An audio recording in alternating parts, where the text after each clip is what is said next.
লকডাউনের জেরে সমস্ত কলকারখানা বন্ধ যানবাহন।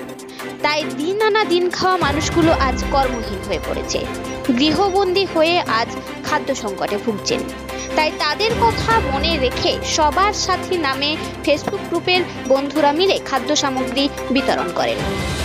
আজ হাড়োয়ার গোপালপুর 1 ও গোপালপুর 2 অঞ্চলে 300 পরিবারের হাতে চাল, ডাল, সবজি, সোয়াবিন ও লবণ ভর্তি একটি করে প্যাকেট তাদের হাতে তুলে দেওয়া হয়।